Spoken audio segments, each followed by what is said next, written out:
Bonjour et bienvenue dans ce nouvel éclair d'infos. Lorsque je regarde les informations, je me rends bien souvent compte qu'une fois les effets d'annonce passés, bien des produits annoncés retombent dans l'oubli. Ainsi, certaines autos qui nous ont intéressés et parfois enthousiasmés se font attendre et parfois ne voient tout simplement pas le jour. Dans la vidéo d'aujourd'hui, j'ai sélectionné quelques actualités intéressantes concernant ces modèles à venir. J'aurais pu parler de pas mal d'autres projets en cours et ce sera sûrement le cas dans les prochains éclairs d'infos. Croyez-moi, les semaines et les mois qui viennent seront palpitants, tout aussi bien par l'actualité, mais aussi parce que les beaux jours revenant, je vous prépare des épisodes exclusifs tournés en extérieur avec plusieurs partenaires, collègues et abonnés qui soutiennent mon travail. Je vous tease déjà un peu, mais sans vous en dire plus pour le moment. Bien entendu, il y aura d'autres choses que je ne vous dévoile pas encore. Pour suivre mes tournages et autres teasers, j'ai un groupe Facebook très actif et des comptes Instagram et Twitter. Les liens sont en description. Enfin, dernière info de la chaîne avant de passer aux actualités, les prochaines semaines vont être intenses car je vous prépare une vidéo pour fêter les 60 000 abonnés. Ce sera une FAQ où je répondrai aux questions que vous vous posez. Je présenterai aussi les nouvelles rubriques qui devraient vous intéresser au plus haut point. Si vous avez des questions sur la mobilité électrique, n'hésitez pas à mettre vos questions dans les commentaires et j'en sélectionnerai pour la FAQ. Si la question qui vous intéresse est déjà posée, mettez simplement un pouce vers le haut sur la question. Cela me permettra de voir ce qui vous intéresse le plus d'un seul coup d'œil. Et maintenant, direction les actus. Générique.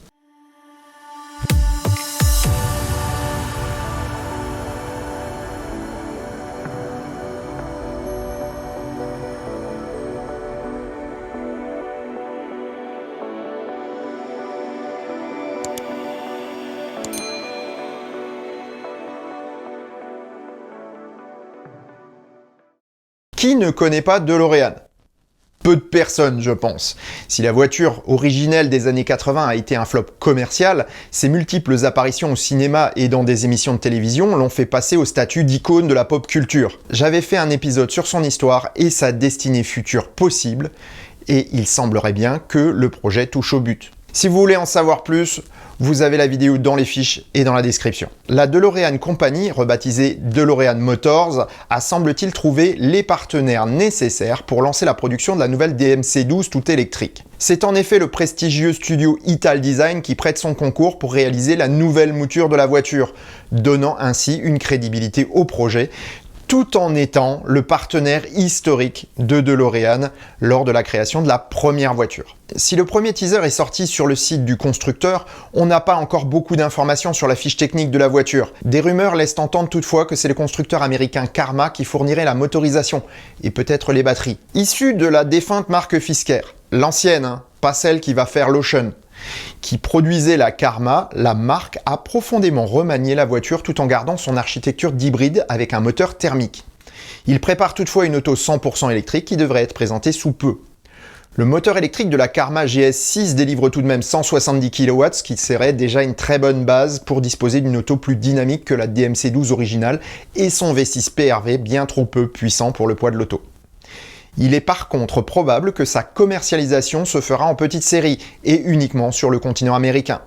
Mais on n'en sait encore rien à ce stade. On attend avec impatience la présentation de l'auto qui devrait intervenir sous peu. À suivre avec intérêt. Présenté il y a presque 2 ans, le Nissan Ariya n'est toujours pas parvenu jusqu'au showroom de la marque japonaise. Et pourtant, il est très attendu. Conçu autour d'une plateforme commune avec Renault, il se fait griller la priorité par la marque aux losanges qui commercialise la nouvelle Mégane avec plusieurs mois d'avance sur la japonaise. Certains pourraient avancer la pénurie de composants électroniques qui a sûrement son importance dans ce retard, mais c'est surtout la volonté de passer au tout électrique qui manque chez le constructeur japonais. Après le départ de Carlos Ghosn, les deux marques du groupe Renault-Nissan ont semblé prendre des chemins opposés. Alors que le français a décidé de jouer son avenir sur sa gamme électrique tout en gardant un peu d'hybride et même, pour faire plaisir aux pétroliers et aux politiques, une petite proportion d'hydrogène. Le japonais semblait très décidé à revenir en arrière pour miser sur l'hybridation uniquement. Il semblerait que cette politique immobiliste soit remise en question par la demande en croissance exponentielle pour les voitures électriques à batterie. Nissan a récemment présenté de nouveaux concepts et semble vouloir accélérer la sortie de l'Ariya pour cet été. La voiture risque en effet de sonner le glas du Qashqai vieillissant qui doit se contenter de motorisation micro-hybride. Avec la fin des avantages liés à la fiscalité des cartes grises pour toutes les hybrides, l'Ariya pourrait bien porter un coup fatal aux ventes du vénérable SUV historique de Nissan. Avec ses variantes allant jusqu'à 394 chevaux et 87 kWh de batterie, le SUV électrique Nippon devrait offrir un agrément de conduite indéniable et des coûts d'utilisation plus que réduits. Si les réservations commencent à s'ouvrir dans certains pays, on ne connaît pas encore le prix de la machine. Son positionnement tarifaire donnera un indice important sur la position stratégique de Nissan pour l'avenir et pourrait bien bousculer certaines concurrentes comme les sœurs ID4 et Skoda Enyaq, voire les Hyundai Ioniq 5 ou Kia EV6. Voilà qui étofferait encore l'offre et exacerberait la concurrence, ce qui serait bénéfique pour le client final. On est impatient d'avoir enfin des nouvelles sur les livraisons. Un éclair d'info n'en serait pas vraiment un si on ne parlait pas d'une start-up désormais historique sur la chaîne. C'est aujourd'hui Faraday Future qui défraye à nouveau la chronique, et encore une fois dans le mauvais sens. J-Capital, société boursière spéculant sur les ventes à terme, a publiquement déclaré que Faraday Future était une fraude, et que les informations fournies par l'entreprise aux investisseurs étaient tronquées.